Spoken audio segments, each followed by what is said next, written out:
Good morning. Good morning. It is 2:55 a.m. I'm on my way to the gym, and I had lunch, the early type of lunch with a friend of mine yesterday. And you know how you're talking to people and you're kind of going over your day, your week, just catching up. Well, if you have the foresight and you're mindful enough,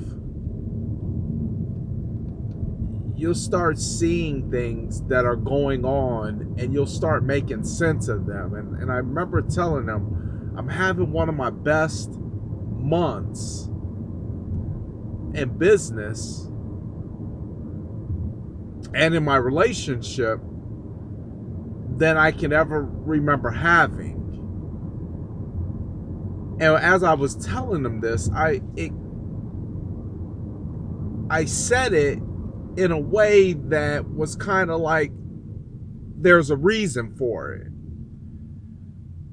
And the more I got to thinking about it, I said, well, I'm looking to make this transition in my business. And I said financially, having finances in a particular position would allow me to make that transition better versus if I was struggling, fighting constantly up against a uphill battle.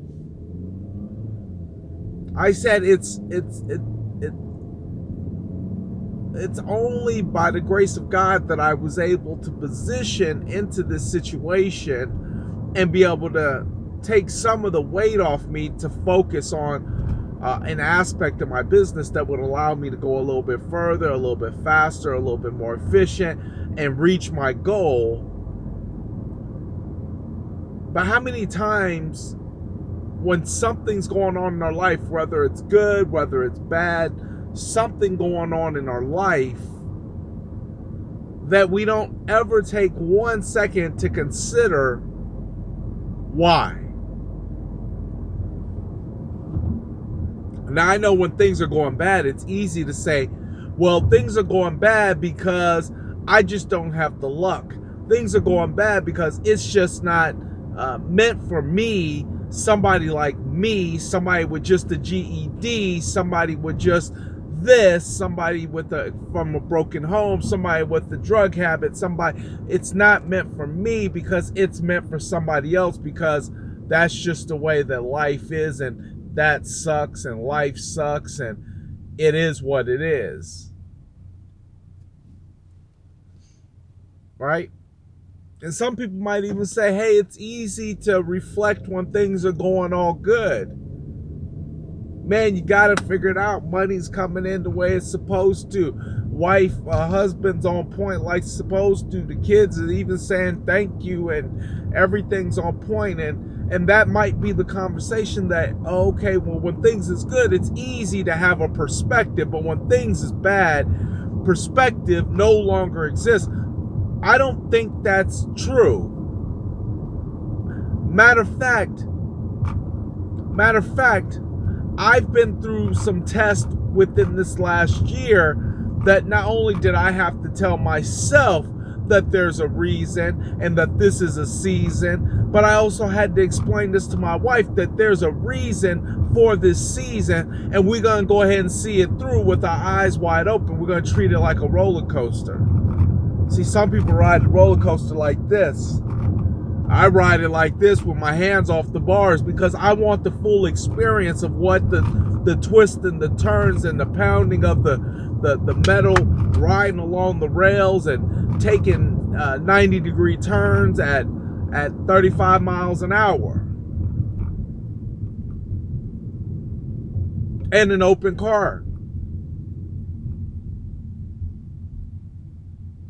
See, because sometimes you have to treat life's bad experiences, and I'm not trying to preach, but you got to treat life's bad experiences like a really good roller coaster that you got to keep your eyes open for, that you got to keep your hands off the bars and in the air, and you got to just enjoy it.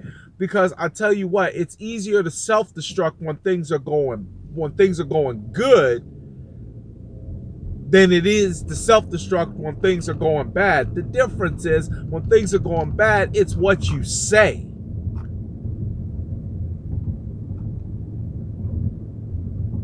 And when things are going good, it's what you think.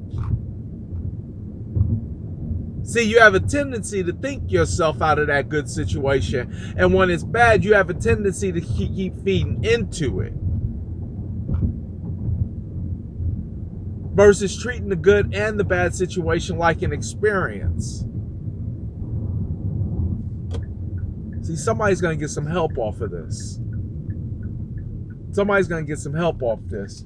Because it's always the same one that's complaining when things is bad, that the moment things start turning good, they start saying, thank you, God, for showing mercy on me. Well, what about the time when there was a lesson to be learned when things weren't going good?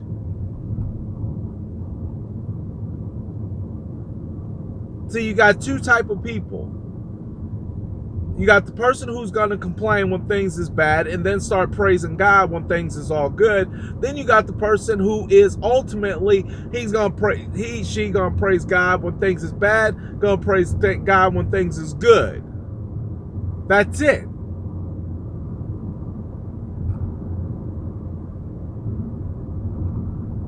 So I get to talking to him. We're having our coffee. Really, it was coffee. It wasn't even like lunch or anything. It was just coffee. We hanging out, talking about different things, etc., etc.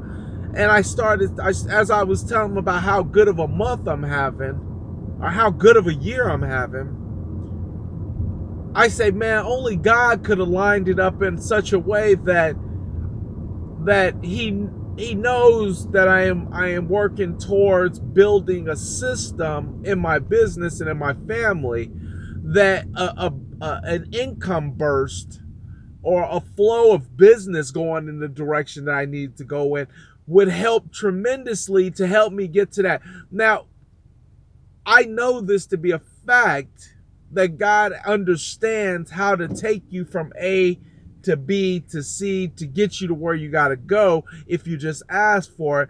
But I also know that God knows that I'm faithful. See, you can look at any one of these videos and I may have said that I'm down, I'm sad, I don't understand something, but the majority of the time I'm taking responsibility for the situation. I'm in the moment. I've showed up. It's evident in the fact that I've made a video every single day.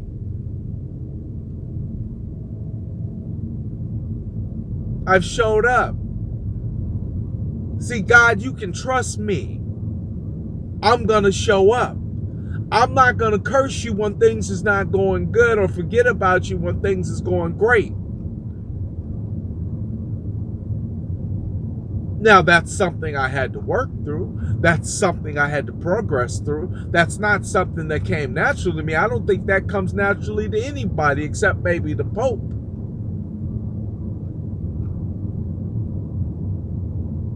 But even then,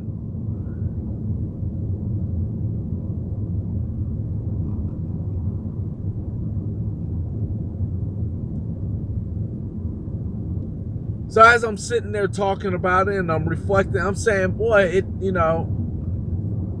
God's perfect timing.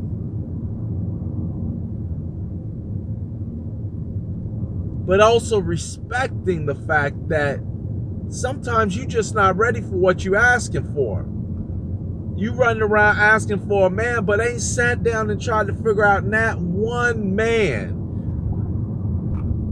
You ain't had a man in your life, not as a father, not as a brother. You ain't had a man in your life to actually give you some guidance and some insight, but yet you keep asking for a man. You don't know how to handle a man.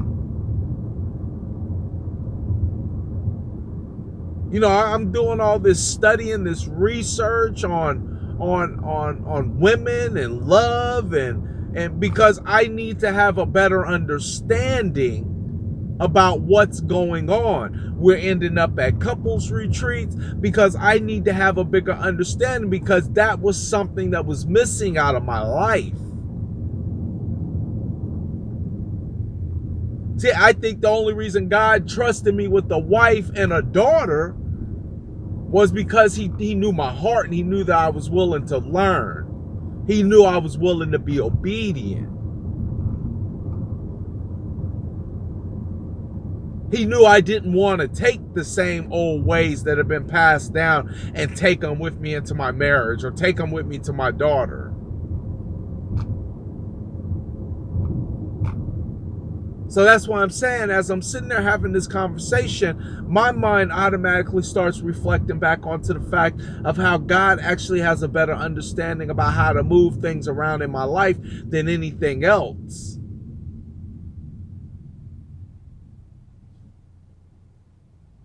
But it can't be complaining when things is not going the way you want it to, and then all in when things is going the way you want it to. It can't be faith by sight. It's got to be faith by sight unseen.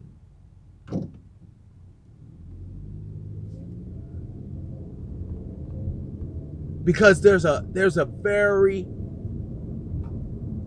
beautiful lesson to this all in the good things and in the bad things. But if you just only want to take the good with the bad, but not the bad with the good, if you only want to just take one and not the other, you're depriving yourself of the, let's go with the Chinese culture, you're depriving yourself of the yin and the yang. Because they both are offering something. The salt and the pepper, the sugar and the salt, the lemon, the lime. They all have their purpose and their reason and their season in your life. I can say this. I can say all this. I've yet to even reveal my full story. I've yet to even reveal my full story. Like, there's so much more that I could just lay out, but I'm still going through it. And I'm enjoying it. The good and the bad. Because it's about 50-50. It ain't lopsided.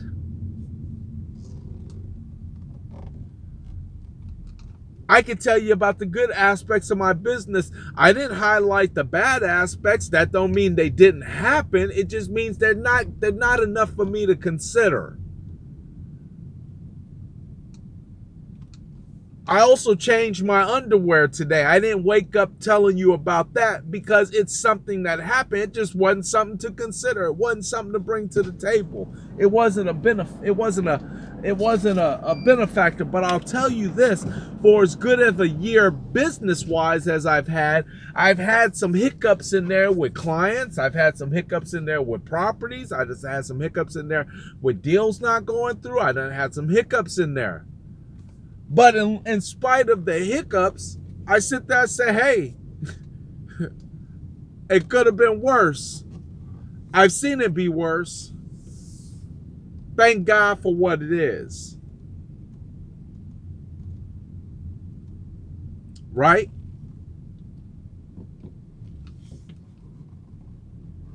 And I say, well, my relationship and my wife and in my house, that's going good.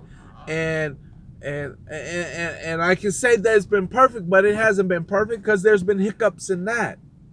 What I'm trying to say is that if you just give yourself a moment to reflect back on time and on life, you'll start to see that the good and the bad are in your life for a reason. It's simple. It's really as simple as that.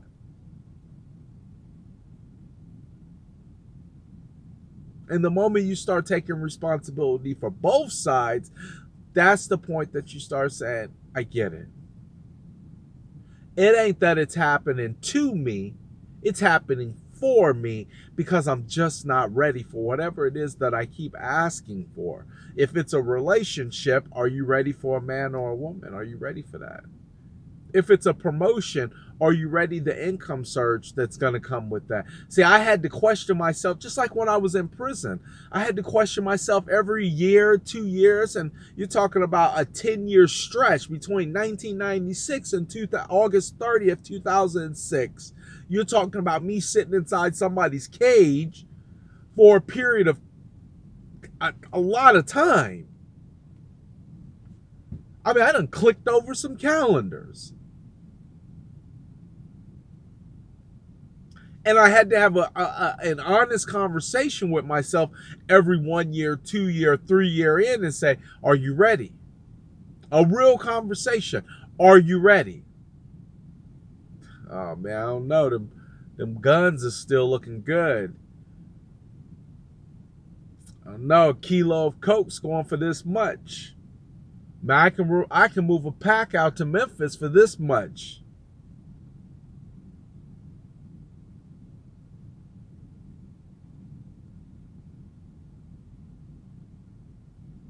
As long as you know that you're still thinking, acting, and doing things in an old way, you ain't ready for nothing new.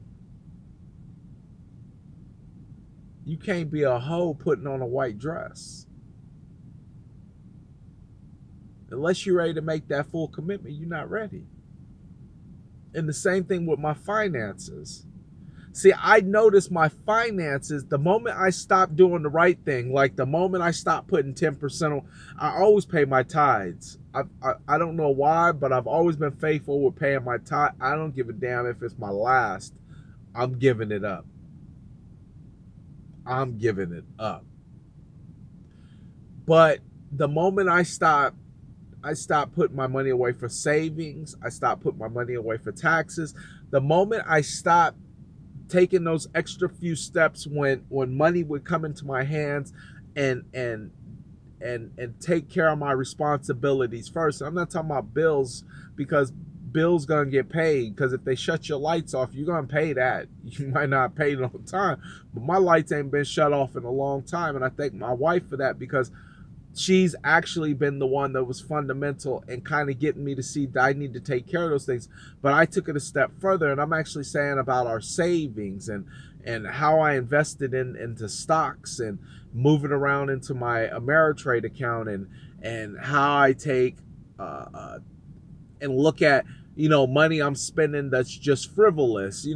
I spent over $3,000 between January and April on Starbucks. I broke that down over 120 or 100. I broke that down over 120 days and divided that by $3,000 something, seeing what I was spending, how that broke down each day, and I cut that in half. So now I allot myself an allowance for the week for Starbucks. But the moment I stopped taking those extra little steps, the moment I stopped doing those extra little things, the moment I stopped paying attention to detail, the moment I lapsed back into my old way of being, that's when I started suffering. That's when I noticed my business slump. And I caught that. I remember my coach said, you got to be, every time you're out of integrity, the world will let you know. One way or another, it will let you know. It will show up in your health. It will show up in your wealth. It will show up in your marriage. It will show up the moment you fall out of integrity. And integrity simply meaning when you say you'll do something and you didn't do it. You said you'd go to the gym. You still haven't made it there. You said that you would study more for your school and take it serious, and you still haven't did it. And you see you're suffering in your grades.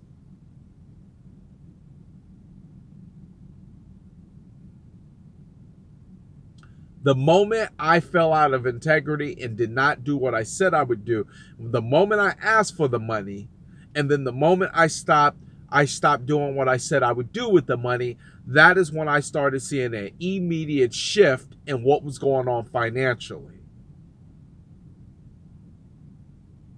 The moment I stopped doing or saying, when I stopped interacting or reacting with my wife, that's the moment I started seeing the shift. The moment you stop doing what you said you would do, the moment you fall out of integrity, that's the moment that you'll find out that that's when things will start to shift, either for you or against you. But either way, if it's not going the way you want it to, that's an indicator that you need to get back in the line. Well, I showed up to church. I showed up to church 4 weeks in a row, dog. Where's that husband at?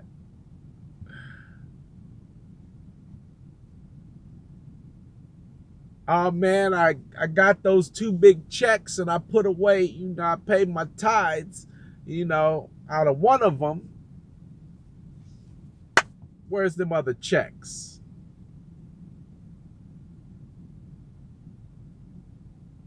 It's almost like a child. Hey, if I be good, will you buy me something? No, if you show me that you can have a consistency of being good, I might consider it. Oh, well, if I can't get it now, I'm just going to fall out right here in the grocery store. I'm like, see, that's why I didn't buy you nothing. Because you're trying to play some game with me. I'm not about that life. You want something from me, and that's what God's saying. You want something from me? Show me that you really committed to it. Not just committed because you want it now, but you committed even if I don't give it to you. Ooh. Some of y'all acting like kids. You're acting like grown-ass kids. You want to tighten up and straighten up and, when the opportunity might present itself to get something, the moment it don't come, you fall out all over the ground, crying. You better stop that. The only person holding you back is you.